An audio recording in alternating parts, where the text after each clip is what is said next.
table tennis rubber cutting machine. So tricky siya guys, medyo crucial siya dahil guys, moment of truth. Mabilis na yung pag-cut natin ng mga rubbers dahil ito na po yung gagamitin natin.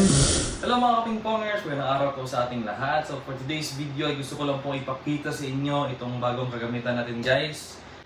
This is a table tennis rubber cutting machine. Yung tawag nito guys, based sa pag-search ko sa Google. Yan ang brand po nito is Yinhe po ito guys. So meron tayong katuwang sa pag-setup ng raketa, mas mabilis na yung pag-cut natin ng mga rubbers dahil ito na po yung gagamitin natin instead of side cutter. And ngayon is ipapakita namin sa inyo yung paggamit namin nito guys. No, dahil may nag-order sa atin ng racket setup and ito na yung gagamitin natin sa pag-cut. So ang blade niya is si Yinhe N9S, kanyang black rubber is si Yinhe Mercury, and ang kanyang red rubber is si BHS PF4. So meron kaming ginawang trial kanina sa pag-cut gamit ang table tennis cutter, rubber cutter na ito. And ito po yung itsura niya guys. Ayan. So mamaya ipakita ko sa inyo yung close-up look nito. So, tara, i-cut muna natin.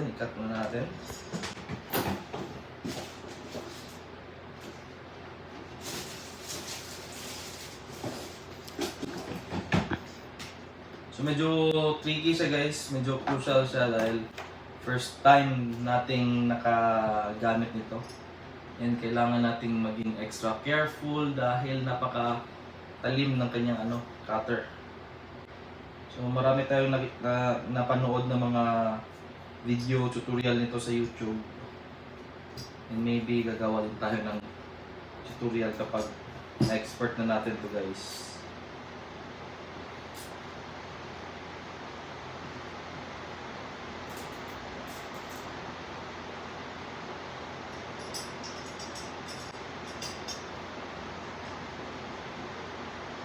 So dahil dito mas mapadali na yung pag-cut natin ng mga rubbers.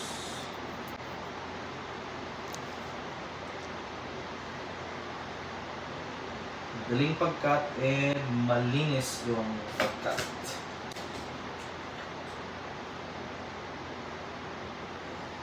So na guys, moment of truth. Yinhe table tennis rubber cutting machine. Isang press lang.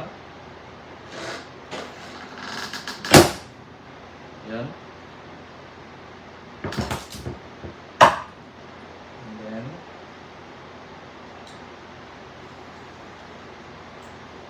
ito na guys.